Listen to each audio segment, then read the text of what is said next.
बिस्मिल्लाहिर्रहमानिर्रहीम बिस्मिल्लाहिर्रहमानिर्रहीम। करोड़ों बार दुरूद नबी करीम सल्लल्लाहु तआला अलैहि वसल्लम की ज़ात अक़दस पर। नाज़रीन अस्सलाम वालेकुम। नाज़रीन, ये बड़ी एक इन्फॉर्मेटिव वीडियो है और ये ज़रूर कोशिश कीजिएगा, सुनिएगा और दूसरों तक पहुँचाइएगा।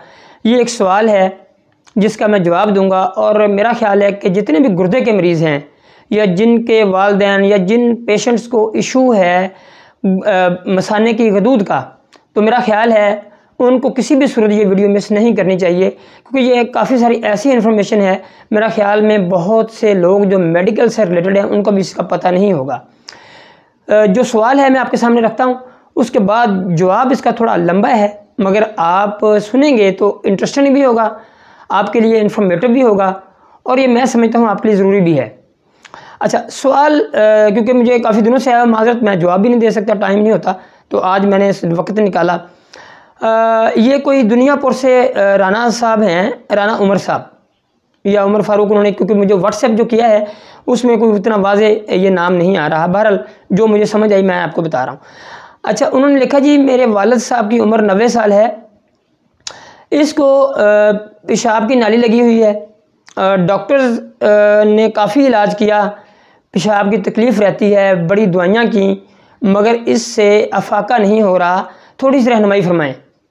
अब ये एक सवाल है, मगर ये बहुत सारी एक ऐसी परेशानी अंदर समोए हुए है जिसका वो काफ़ी अरसे से शायद इसका शिकार होगा, जो उसके सवाल से मुझे समझ आई है या जितनी उसका मुझे दर्द नज़र आया है। अब ये चीज़ समझ लें कि जो गुर्दे के मरीज़ हैं या मसाने की गदूद के मरीज़ हैं और बहुत सारे ऐसे पेशेंट्स होते हैं जिनकी गुर्दे और मसाने की नाली तंग होती है, पेशाब की नाली तंग होती है, बहुत सारे मसाइल हैं। खैर, ये लंबी वीडियो मैं नहीं करना चाहता, मैं आपका सिर्फ फोकस रखूँगा जो इस बंदे ने सवाल किया है, मैं आपके सामने सिर्फ वही बात करूँगा आज। ये बताने का मकसद ये है कि मैं आपको बता दूं कि ये ऐसे इश्यूज़ हैं जो कॉमन हैं, मगर लोगों को पता नहीं कि कहाँ जाना है, क्या करना है। मैं आपको इस बारे में थोड़ी सी रहनुमाई फरमाऊँगा, बड़ी मोटी मोटी बातें। अगर इसके अलावा आपको कोई बात पूछनी होगी तो आप ज़रूर मुझे कमेंट्स बॉक्स में पूछ सकते हैं। अच्छा, गुर्दे या मसाने के मुतल्लिक़ा जो डॉक्टर होते हैं, मोस्टली जो ज़्यादातर देखते हैं वो दो तरह के होते हैं, एक यूरोलॉजिस्ट होता है, एक नेफ्रोलॉजिस्ट होता है। अब ये कह सकते हैं कि जो सर्जन को आप यूरोलॉजिस्ट कह लेते हैं, नेफ्रोलॉजिस्ट को आप फिजिशियन कह सकते हैं, गुर्दे मसाने ये चीज़ें जो भी हैं। मगर मोस्टली जो नेफ्रोलॉजिस्ट है, जब गुर्दे फेल होने लगें या उस तरफ जा रहे हों तो वो इन चीज़ों को मैनेज कर सकता है, या फेल हो गए हों वो डायलिसिस की सूरत में आपको करवा सकता है इलाज, या आपको ऐसी मेडिकेशन दे सकता है जिससे आपके गुर्दे जो क्रिएटिनिन लेवल बढ़ रहा है तो को कम करने के लिए। बहरहाल वो नेफ्रोलॉजिस्ट का काम है। मगर ये जो बात है ये यूरोलॉजिस्ट की है। यूरोलॉजिस्ट जो है वो आपके मसाने की गदूद की सर्जरी करता है या किडनी ट्रांसप्लांट के हवाले से आपकी रहनुमाई करता है या करता है। तो अब आते हैं उसके सवाल जवाब की तरफ जो बंदे ने किया है। अच्छा, 50 बल्कि आजकल तो 40 से ऊपर जाएं तो काफ़ी हद तक सिम्टम्स आना शुरू हो जाती हैं पेशाब की तकलीफ़ की लोगों में। 50 में उससे ज़्यादा है, 60 में उससे ज़्यादा है, तो ये एवरेज इस तरह बढ़ती जाती है।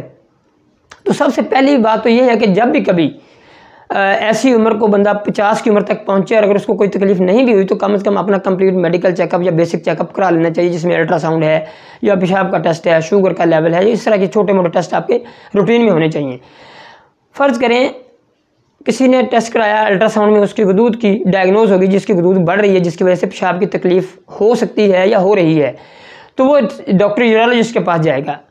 अब यूरोलॉजिस्ट के पास जाएगा, ज़रूरी नहीं कि वो यूरोलॉजिस्ट जिसको आप किडनी का सर्जन या मसाने का सर्जन कहते हैं वो ज़रूरी ऑपरेशन ही लिखे।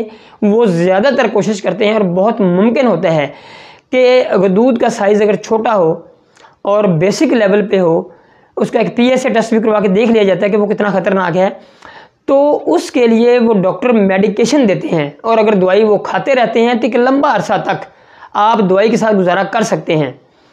जब एक लेवल फिर दूसरा आता है, जब आप दवाई के साथ भी गुजारा नहीं कर सकते तो फिर डॉक्टर सर्जरी की तरफ जाता है।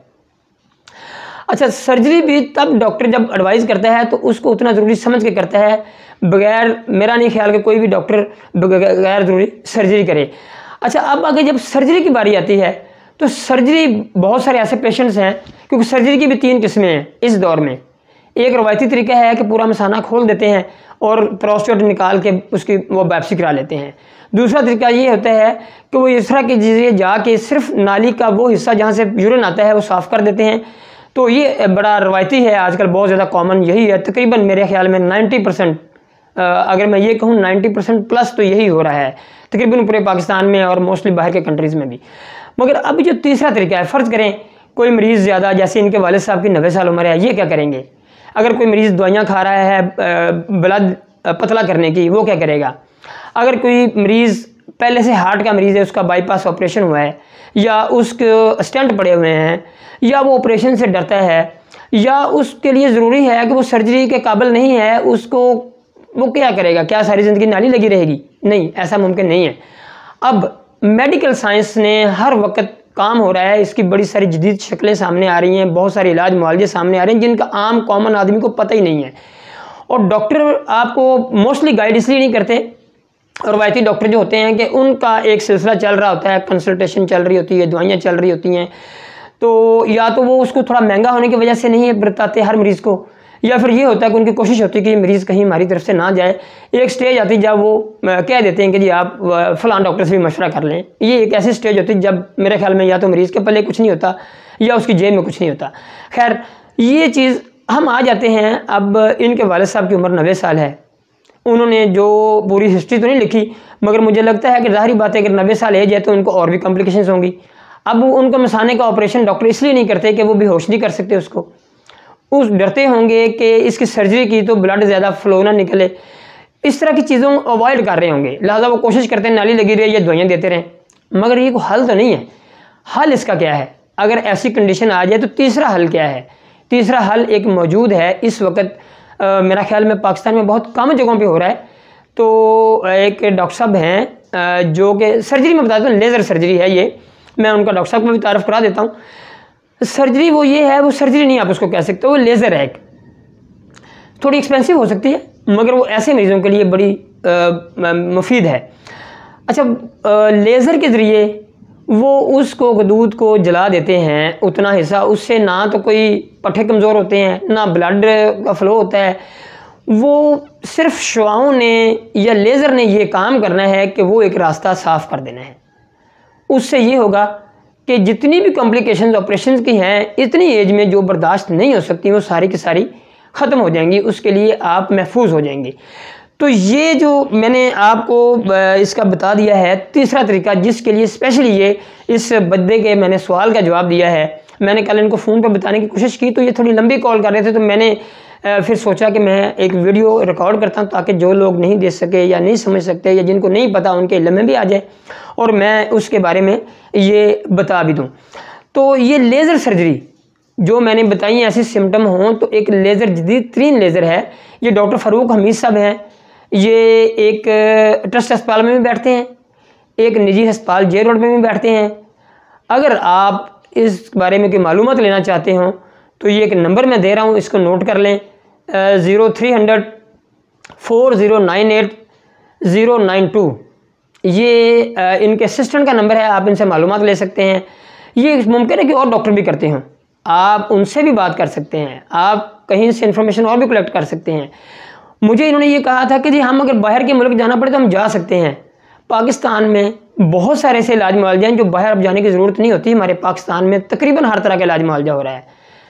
तो मेरा ख्याल है कि हाँ, अलबत्ता इसमें आप अगर फ़र्ज़ करें दूर हैं, आप सिर्फ मालूमात लेना चाहते हैं तो फ़ोन पे ले सकते हैं। अगर आप कंसल्टेशन ऑनलाइन करना चाहते हैं तो इस नंबर पे आप अपॉइंटमेंट ले लें। आपको ऑनलाइन डॉक्टर फ़ारूक हमीद साहब हैं, बड़े एक्सपीरियंसड हैं। मेरा ख्याल है मेरा इनके साथ एक रिलेशन 1996-7 से है, जब उस वक्त भी वो जदीद तरीन सर्जरी जो लेज़र उसकी थी हमारी जो गुर्दे की पथरी की, वो कर रहे थे। तो उसके बाद उन्होंने ये फिर बाहर कोर्सेज़ किए, एक डिग्री ली और पाकिस्तान आके पाकिस्तान की अब खिदमत कर रहे हैं। तो ये वो तरीक़ाकार है जो अभी बहुत कम लोगों को पता है। लेज़र जदीद लोग एक लेज़र और भी समझते हैं, जो वो यूरेथ्रा की जाके अंदर से वो नाली का रास्ता साफ़ करते हैं, लोग उसको लेज़र समझते हैं। वो लेज़र बेसिकली नहीं है। लेज़र वो एक मोहतात ऑपरेशन है दूसरे दर्जे का, मगर ये जो है ये बिल्कुल ख़ास लेज़र है। इसके ज़रिए बिल्कुल रास्ता साफ़ करके आपका मरीज़ अगले दिन 24 घंटे के अंदर अंदर घर भी जा सकता है और उसको कोई तकलीफ़ भी नहीं होगी और ऐसा महसूस करेंगे जैसे इनका ऑपरेशन हुआ ही नहीं, और वो अल्हम्दुलिल्लाह अपनी नॉर्मल लाइफ में वापस आ सकते हैं, पेशाब की नाली की तकलीफ़ से महफूज हो जाएंगे। ये बड़ी बेसिक सी मालूमात हैं। इस मौजू पर बेहतरीन वीडियोस मुझे देनी है अभी, मगर इनको समझने के लिए ये वीडियो आपको देखनी ज़रूरी होगी। मैं इंशाल्लाह बाकी जो लेज़र के ज़रिए गुर्दे और मसाने की जो नालियाँ तंग होती हैं उसको कैसे बेहतर किया जाता है वो भी, और लेज़र के ज़रिए जो सर्जरी के बगैर जो गुर्दे की, मसाने की या गुर्दे की नाली, मसाने की जो पथरी है जो नाली में, उसको कैसे निकालते हैं, मैं इस बारे में नेक्स्ट वीडियो में इंशाल्लाह बताऊंगा। फ़िलहाल मुझे इस सवाल का जवाब देना था। उम्मीद है आपको वीडियो पसंद आई होगी। आप ज़रूर इसको शेयर कीजिएगा और मेरे चैनल के लिए दुआ गो रहिएगा। आपका बहुत बहुत शुक्रिया।